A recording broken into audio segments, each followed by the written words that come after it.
नमस्कार दर्शकों, इस वक्त है हम रतनगढ़ के NH 11 स्थित जयपुर पुलिया के पास एक निजी होटल पे। यहाँ पर राष्ट्रीय लोकतांत्रिक पार्टी के संभाग प्रभारी सीताराम नायक का आगमन होने वाला है और कार्यकर्ता उनके स्वागत के लिए जुटे हुए हैं। और आप मेरे पीछे देख सकते हो, कार्यकर्ताओं की भीड़ है और काफी संख्या में है और हाथ में दुपट्टा लिए हुए संभाग प्रभारी का इंतजार कर रहे हैं, उनके स्वागत का इंतजार कर रहे हैं। तो आप देख सकते हो, कार्यकर्ता है वो यहाँ पर बीकानेर जो संभाग प्रभारी है सीताराम जी नायक, उनके स्वागत के लिए जुटे हुए हैं और उनका इंतजार कर रहे हैं।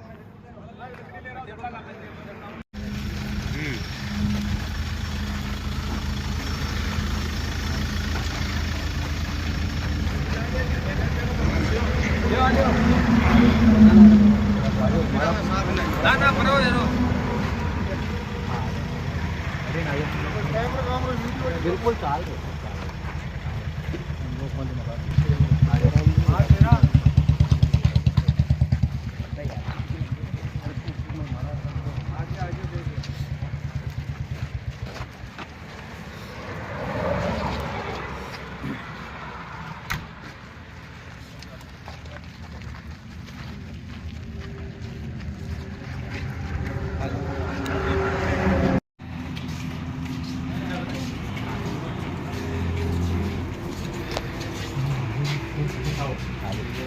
बैठ जाओ।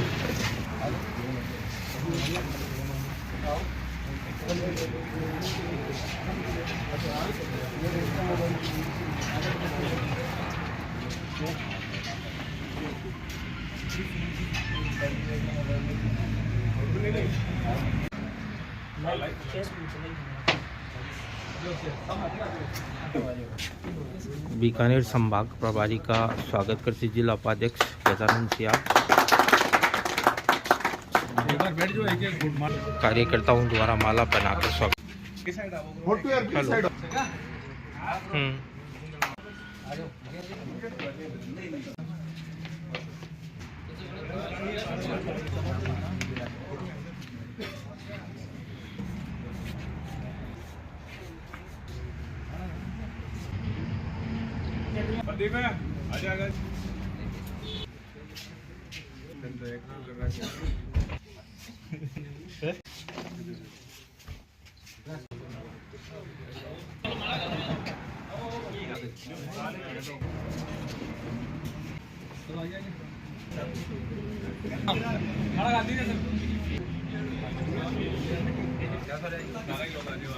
जिंदाबाद सीताराम जी नायक, जिंदाबाद राष्ट्रीय लोकतांत्रिक पार्टी, जिंदाबाद।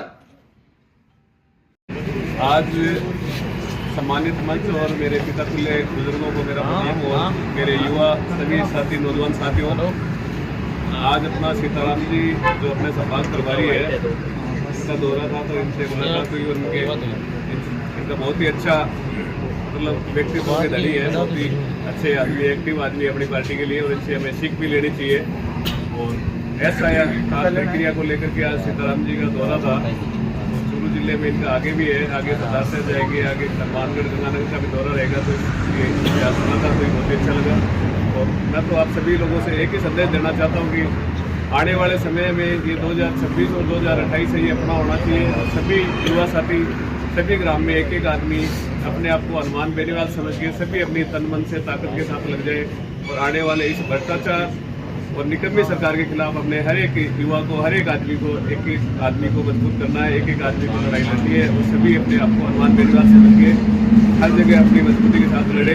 इन चोरों को जहाँ भी देखे, जहाँ भी इनको हनुमान बेनीवाल नजर आना चाहिए, जब जाके इनका काम बढ़ेगा। नहीं तो ये बहुत ही गहरा भ्रष्टाचार चल रहा है, बहुत ही अंदर तक डूबी हुई सरकारें है। कांग्रेस और बीजेपी दोनों सरकार अपनी मनमर्जी से गठबंधन करके और बहुत ही मतलब घटिया मानसिकता के साथ ये भ्रष्टाचार में लिप्त है। धन्यवाद।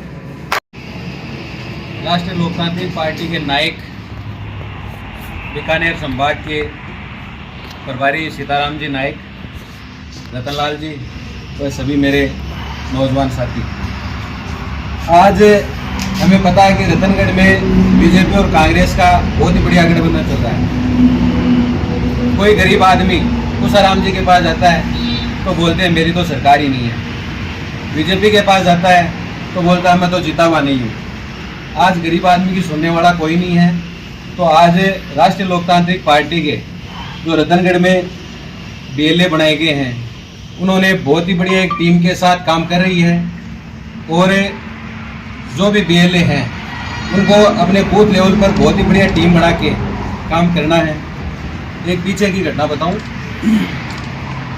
जनरल समाज का एक लड़का था, ऐसी समाज के लड़के के साथ कोई छोटी सी बात हो गई तो उसमें कोई ज़्यादा मामला नहीं था, छोटी सी बात थी, सिर्फ आपस में बैठ के सलटा सकते थे, लेकिन राजनीतिक पार्टियों ने उस मैटर को इतनी हवा दी कि पुलिस भी उसको पकड़ नहीं पा रही थी। 2-3 बार ज्ञापन भी दिए, पुलिस का भी घेराव हुआ, लेकिन बीजेपी की तरफ से इतना प्रेशर था पुलिस वालों पे कि उनको पकड़ा नहीं।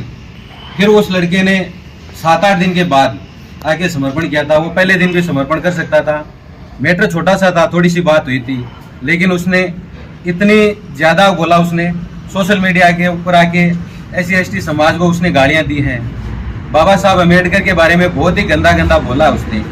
तो ऐसी ये घटनाएं आज राजनीतिक ऐसी पार्टियों में हो रही है। अपन देख रहे हैं कि छोटी छोटी बातों पे ऐसी लड़ाई हो रही है और फिर आगे जाके उसका कोई समाधान नहीं निकल रहा है।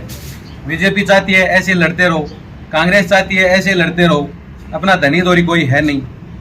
तो मैं बताना चाहता हूँ आपको कि अपन सबको एकजुट होकर राष्ट्रीय लोकतांत्रिक पार्टी के झंडे के नीचे आकर सबको एक साथ लेकर गरीब को, मजदूर को, किसान को, पीड़ित वर्ग को, सबको एक साथ लेकर अपन को लड़ाई लड़नी है और इन तानाशाही सरकारों को उठने के बल लाना है। और आगे अपन जैसे जिला परिषद के और पंचायत समिति के चुनाव आने वाले हैं, उनमें सबको एकजुट होकर लड़ाई लड़नी है। राष्ट्रीय लोकतांत्रिक पार्टी हर ब्लॉक में अपना प्रतिनिधि उतारेगी, हर चुनाव में कैंडिडेट होगा, लेकिन अपन को सबको एकजुट होकर लड़ाई लड़नी है और इन सरकारों को उठने के बल लाना है। धन्यवाद।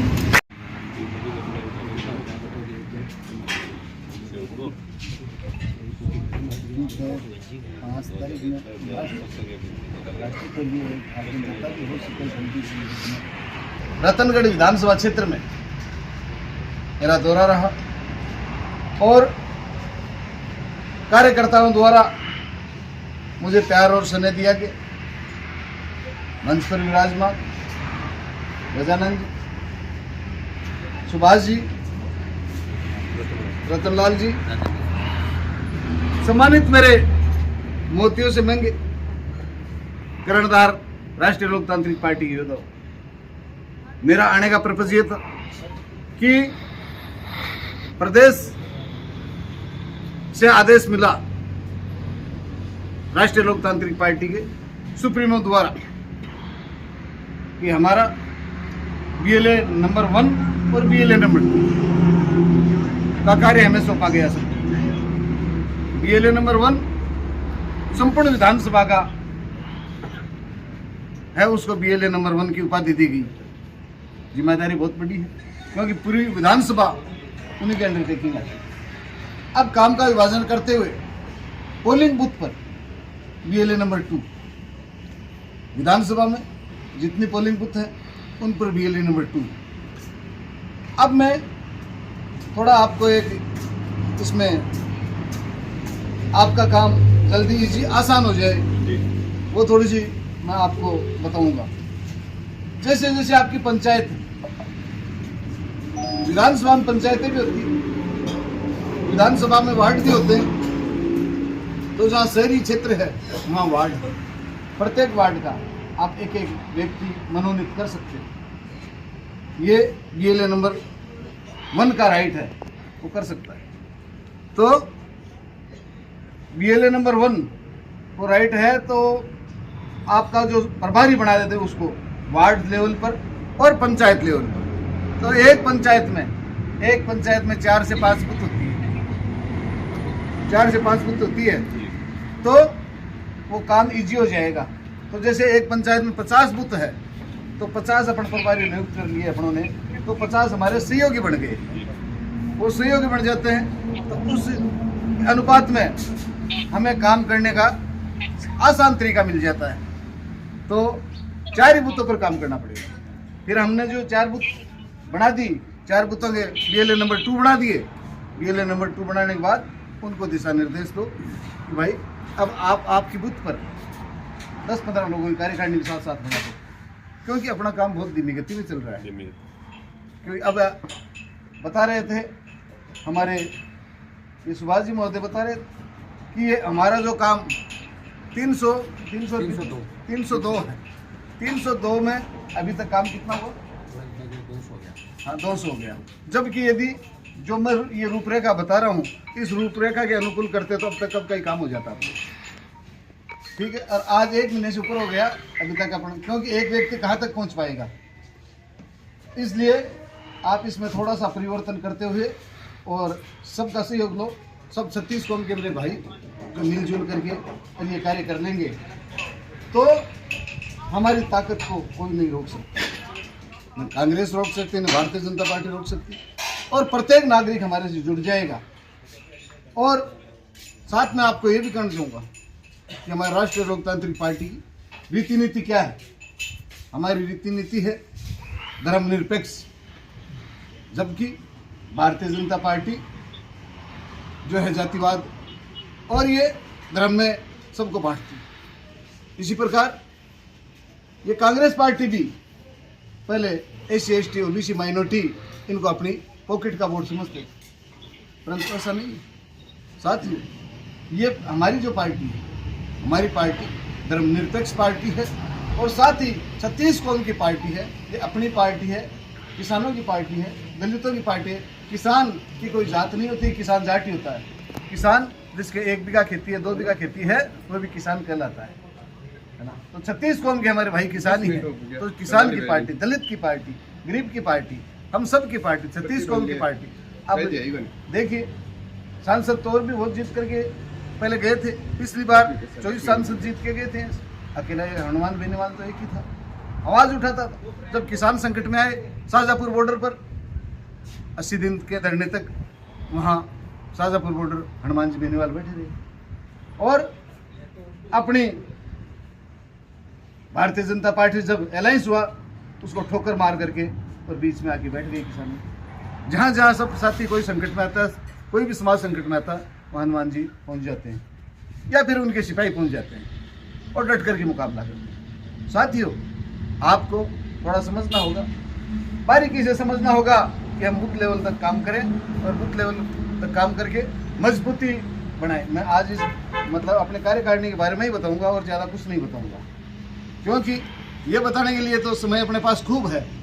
पर अपन संगठित होकर के मजबूत कैसे हो, पहले हम घर में तो मजबूत बन जाएंगे, उसके बाद में मुकाबला करने की दिक्कत कहाँ रही। ठीक है, तो प्लानिंग के अंतर्गत और अब ज़्यादा से ज़्यादा इस काम को निजात दो और जल्दी इसको पूरा करो। ये आप सब लोगों से मेरी निवेदन है, क्योंकि ये काम अपन पूरा कर लेंगे उसके बाद में सामने आने वाले पंचायत राज के चुनाव बूथ लेवल पर हम 10-10, 20-20 लोग हमारे बूथ पर बैठेंगे, बूथ के प्रभारी बैठेंगे, बूथ के जो हमारे सिपाही बैठेंगे, कार्यकर्ता बैठेंगे, तो तुरंत ही रुझान जनता का अपनी तरफ हो जाएगा और अपनी अच्छी बातें जो है पार्टी की रीति नीति वो जनता तक पहुँचाओ। क्योंकि अभी जनता को यही नहीं पता है। लोग तो कहते हैं अरे RLP पार्टी की जाटा की पार्टी है, हनुमान बेनीवाल की तो जाटा, तो ये जाटों का होता तो आज सीताराम नायक मंच पर थोड़ी बोलता, बताओ, इंदिरा बावरी थोड़ी बोलती। तो ये 36 कौम की पार्टी है। इसलिए मैं आपसे निवेदन यही करना चाहूँगा कि आप संगठन को मजबूत करो और मजबूत जल्दी से जल्दी करके फिर आगे आने वाला जो चुनाव है इसी के दरमियान आपको ये भी तय करना घूम फिर करके कि यहाँ से हम किसको चुनाव लड़ाएंगे, जो जिसका जनता में प्रभाव हो। 36 कौम में से चुन चुन करके करना। साथ में ये भी करना चाहूँगा कि आप जो ये बना रहे हो ना, इनमें आप कम से कम 5%, 10% महिला भी साथ में जोड़ते जाओ। जब तक अपन महिलाओं को अपने बाहर नहीं निकालेंगे घर से, तब तक मजबूती नहीं आएगी। क्योंकि वही एक वोट तो पुरुष का होता है और वही महिला का होता है। महिला घर से भी घर जा करके 2 वोट ले आती है। अब अपने बहन मतलब जो है कोई भी घर में जा करके तो मेरे धर्म की भाण है, वो वोट तो मान देना ही पड़सी, कौन समझेंगे। तो आपको जो है महिलाओं को भी जो है इसमें भागीदारी निभानी है और साथ में लेना है और ज़्यादा से ज़्यादा संख्या में आप जो है अपने कार्यकर्ताओं को जोड़ो और कार्यकर्ताओं को जोड़ करके और अपनी ताकत मजबूत करो। सुजानगढ़ सुजानगढ़ में एक असरसर गांव में न जाने कोई हत्या का मामला है या न जाने कोई अपने आप में कोई फांसी खाई है, पता नहीं क्या है। तो मेरा जो ये वीडियो चल रहा है इसके माध्यम से राजस्थान गवर्नमेंट और पुलिस प्रशासन को चेताना चाहूँगा कि साथ ही ये जो गरीबों के साथ अन्याय कर रहे हो, अपराधी की कोई जात नहीं होती, अपराधी कोई भी होता है, अपराधी ही होता है।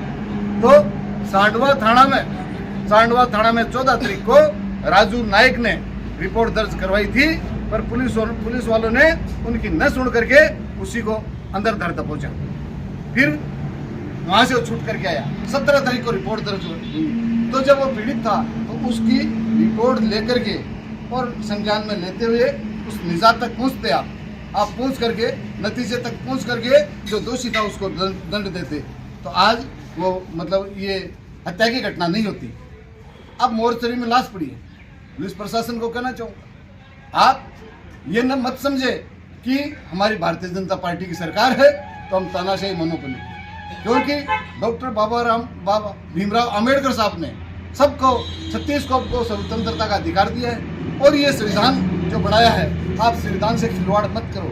जब आपके पास रिपोर्ट दर्ज कराने के लिए आ गया था तो संज्ञान में लेते हुए आप तफ्तीश करते कि कहाँ तक सही है, कहाँ तक गलत है, कौन दोषी है, कौन निर्दोषी है। तो मैं आपको यही कहना चाहूँगा पुलिस प्रशासन को, जो वहाँ के अधिकारी हैं वर्तमान में, उनसे कहना चाहूँगा आप तुरंत ही इसको संज्ञान में लेते हुए और सीबीआई जांच बैठाए और निर्णय करे कि हत्या कैसे हुई, किसके द्वारा हुई। एक तो दबाव में आके हुई या किसी ने हत्या कर दी, है ना। तो इसकी संपूर्ण जांच करे और जो मृतक परिवार है, पीड़ित परिवार है, उनको न्याय दे। और आज जो जवान है इस हालत में हो गया, मतलब जो पीड़ा सह करके और याचना सह करके उसने न जाने फांसी खाई है या उसको फांसी दी गई है, हत्या हुई है या हत्या कर दी गई है, उसकी आप जांच करें। और जांच करके मैं मुआवजे की मांग करूंगा कि आज वो जवान व्यक्ति था और आज अपने परिवार के बीच नहीं रहा, तो उनकी 25 लाख रुपए की मैं मुआवजे की मांग करता हूं, एक सरकारी नौकरी की मांग करता हूं। और जो दोषी है उनको सलाखों के पीछे आप डालें और दूध का दूध, पानी का पानी करे। मैं ये नहीं कहूँगा कि किसी के खिलाफ मामला दर्ज कर दो, जो दोषी हैं वो तो बख्शे नहीं जाए और निर्दोष बचे नहीं। आप न्याय संगत निर्णय करें, इतना कहते मेरी वाणी को विराम देता हूँ। जय भारत, जय हिंद।